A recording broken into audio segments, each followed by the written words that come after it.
Good morning guys. ल आज चाहिँ मेरो another vlog. Welcome to my next vlog guys है। आजको भ्लगमा चाहिँ हामी मर्निङ वाक गर्नेवाला छौँ। यहाँको चाहिँ हाम्रो बारी रहेछ। आज चाहिँ मर्निङ वाक हिँडेको साथीहरू बुढाबुढी हाम्रो बिहान बिहान के छ हजुरहरू चाहिँ बिहान कति बजी उठ्नुहुन्छ? मर्निङ वाक जाने एक्सर्साइज गर्ने गर्नुहुन्छ कि नै? टाइम भएको बेलामा चाहिँ गर्नु है। यस्तो एक्टिभिटी नि गरिराख्नुपर्छ कि लाइफमा सकेसम्म। अनि अब बुढाबुढी आधा 1 घन्टा जस्तो आज हिँड्ने प्लान छ हाम्रो। हेरौँ कस्तो हुन्छ। म थाक्छु कि थाक्दिनँ त्यत्रो 1 घन्टा हिँड्दा भन्ने भइरहेछ। मेरो स्वामी उहाँ हुनुहुन्छ।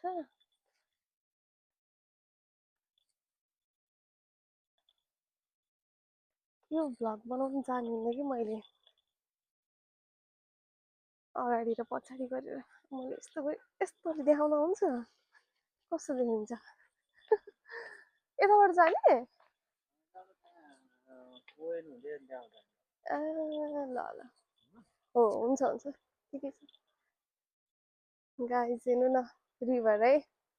म तपाईँलाई अब हाम्रो यो म बस्ने एरिया देखाउँछु आज। यहाँ यस्तो छ रिभर छ खोला। यो खोला कस्तो लामो छ। यो खोला कति लामो छ के। उता गइदिनसम्म नि यही खोला छ।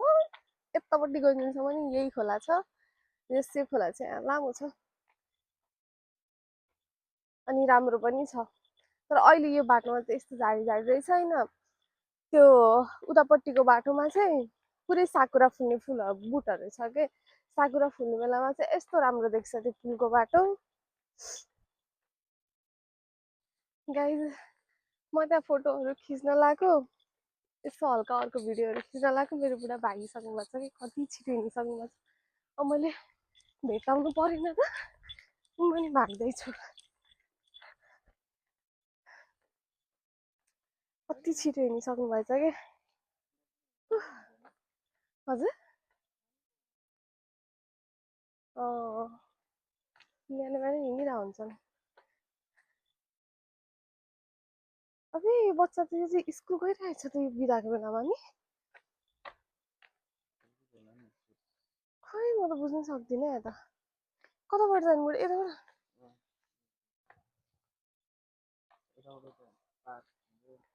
यहाँको स्कुलको टाइम म त बुझ्नै सक्दिनँ। यो त गोल्डन विक चाहिँ सबैको बिदा हुने होइन र। गोल्डन विकमा त सबैको बिदा हुन्छ नि त। तर पनि यहाँ गाकुसीहरू हिँडिरहेको हुन्छन् साइकलमा। कस्तो चिसो हावा चलेको। अहिले त जाडो भयो। मलाई त जाडो भयो चिसो चिसो भयो। खोलानिर चाहिँ चिसो हुन्छ क्या। मेरो बुढो फेरि भाग्नुभयो कि गाइज। उहाँ पुगिसक्नु भयो क्या। भागिसक्नु भयो। म पनि भाग्नु परेन फेरि। यस्तो त्यहाँ हाँसहरू देखेर मैले फोटो खिच्न लाग्थेँ अनि त भागिहाल्नु भयो। मर्निङ वाक भनेर यसो सँगै हिँड्यो भन्यो यस्तै हो कि बुढाहरू त भागिहाल्छन्। काम पऱ्यो कि भिडियोमा जताबाट गरे नि काम पर्दो रहेछ। जताबाट गरे नि काम पर्दो रहेछ साथीहरू। यहाँ चाहिँ कस्तो राम्रो पार्क छ क्या। म यहाँ ठ्याक्कै पार्क जाउँला है होइन। यो पार्कमा चाहिँ कस्तो राम्रो हो कि। अब त्यो ग्राउन्ड छ नि त्यो ग्राउन्ड मौसम अनुसारको देखिन्छ कि छुट्टै राम्रो देख्छ कि। त्यो ग्राउन्डमा त्यो ग्रिनरी हरियाली अनि फेरि पछि त्यो विन्टर सिजनमा सुक्खा हुँदाको होइन राम्रो देख्छ यो पार्क चाहिँ। देखाउँछु ल।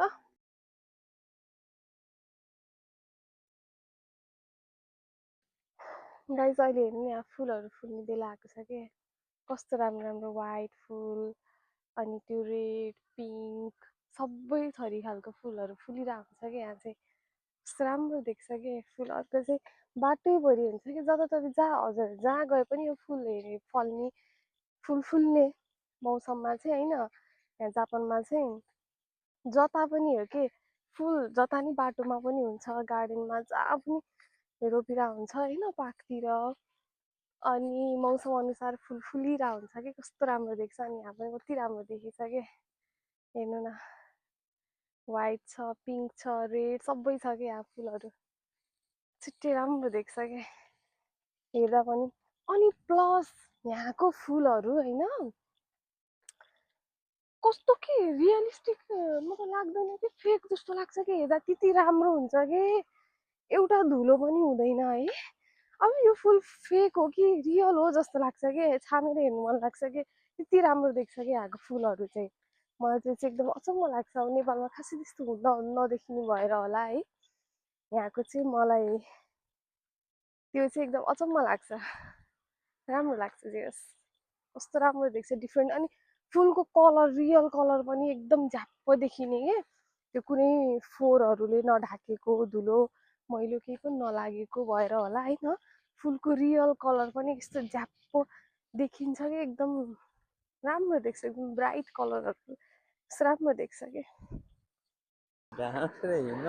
भ्लग बनाउन हो ओके मलाई आज खासमा एकदम गाह्रो भइरहेको थियो कि साथीहरू होइन उठ्न मन लागेको थिएन अनि मेरो बुढाले चाहिँ भयो तिमीलाई गाह्रो भएको भए चाहिँ नजाऊँ भन्नुभयो कि अनि मैले ब्लग बनाउनु भयो भने जानुपर्छ भनेर म गाह्रो भइ नि उठेर आएको हो कि गाइज ब्लग बनाउनको लागि नसकिने त्यही त गाह्रो छ नि त गरिन्छ है ब्लगर हुन धेरै गाह्रो छ नि गर्मी छ टी सर्ट लामो लाउनु पर्छ कि छोटो छोटो अहिले ज्याकेट खोल्यो भने चाहिँ गर्मी भयो भने आज गर्मी गर्मी छ गाइज हिजोसम्म अलि चिसो चिसो थियो अब आजबाट सायद मजाले गर्मी हुन्छ होला है पुगिन्न कि यसरी त उहाँ भन्नु ए पुगिन्छ अब म भ्लग बन्द गर्छु नि त बन्द ल है गाइज अहिलेलाई साइनिङ आउट फेरि भेटौँला गाइज गाइज जाम हिँड मर्निङ वाक भनेर मलाई मेरो बुढोले यहाँ लुगा पो किन्न ल्याएर आउनुभएको छ त गाइज हेर्नु त ममा धोका भयो यहाँ मर्निङ वाक जाम जाम भनेर त अहिले यहाँ लुगा किन्ने पसलमा पो लिएर आउनुभयो त धोका दिनुभयो मलाई धोकेबाज हौ तिमी भन्न पर्यो ए ल सिङ्गो खुले खुले सिङ्गो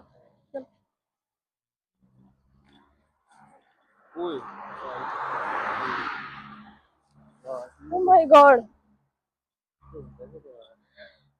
गाइस यहाँ भर्खरै के भयो भन्नु न कस्तो रिस्की कुरा भयो के सिग्नल खुलेर होइन हामी पुरा हिँडिराखेको जेब्रा क्रसिङमा त्यो एउटा गाडी त सिधै हिँडिराखेको के धन्य हामीलाई ठोकेको बाल बाल बच गए गाइस बाल बाल बच गए बाल बाल त हो नि सानो ठ्याक्का हामी त्यहाँ अर्को गाडी नै आउन सक्छ नि त अनि एनिवे गाइज जे भने हाम्रो गल्ती चाहिँ थिएन नि त होइन तर ओ माई गड त्यो गाडी कस्तो स्विट आएको के हामी 2 कदम मात्र अगाडि भएको भए जाने के ओ माई गड कस्तो मुमेन्ट भयो है डर लाग्यो यहाँ चाहिँ मलाई त्यही भएर अलि डर लाग्छ कि झ्याप्पो कोही कोही त सुई हालेर नि आएको हुन्छ होइन अनि तर यस्तो यो हामी जस्तो यो रेड सिग्नलै हुँदाखेरि होइन त झ्याप्प मैले हिँडेको जस्तो थाहा पाएको थिइनँ कि हाम्रो लाइक मान्छे हिँड्ने होइन जेब्रा क्रसिङको ग्रिन सिग्नल बलिरहेको थियो त्यति बेलामा पनि गाडी आएको चाहिँ मैले खासै थाहा पाएको थिइनँ कि सुई हालेर आइदिएको छ ओ माई गड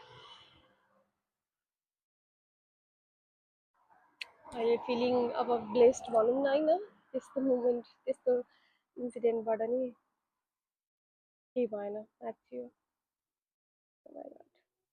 केही छैन अब घर गएर भेटौँला गाइस मर्निङ वाक भनेर त आइहालियो के अरे सपिङ गर्न। अब चाहिँ फर्किन्छन्, घर गएर फेरि भेटौँला है।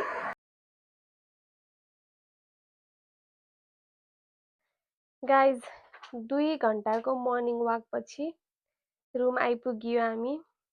हल्का हल्का खुट्टा चाहिँ दुखेछ किनभने हिँड्ने बानी छैन नि त खासै, अब त्यत्रो झन् है 2 घन्टा लगातार हिँडेको छैन नि त। हल्का हल्का खुट्टा दुखेछ, अरू त खासै केही छैन। अब चिया र ब्रेड खाने प्लान छ, चिया र ब्रेड खानु पर्यो। त्यही हो, एकैछिन रेस्ट गर्नु पर्यो गाइस है। धन्न आज तर कस्तो त्यो रोडमा बाँचियो भने जस्तो भयो होइन। त्यही हो गाइस, रमाइलो भयो। जे होस्, कहिलेकाहीँ हजुरहरू पनि मर्निङ वाक जाने, अब आफ्नो कपाल भएर, साथीहरू भए साथीहरूसँग होइन, सिब्लिङ्स भए सिब्लिङ्ससँग जानु, रमाइलो गर्नु, मोमेन्टहरू बनाउनु, लाइफ के नै छ र। आजको ब्लग यति नै होला जस्तो छ गाइज। अब see you in my next vlog guys है। हेरिदिनु भएकोमा धेरै धेरै धन्यवाद छ। Love you all. फेरि भेटौँला, बाई बाई।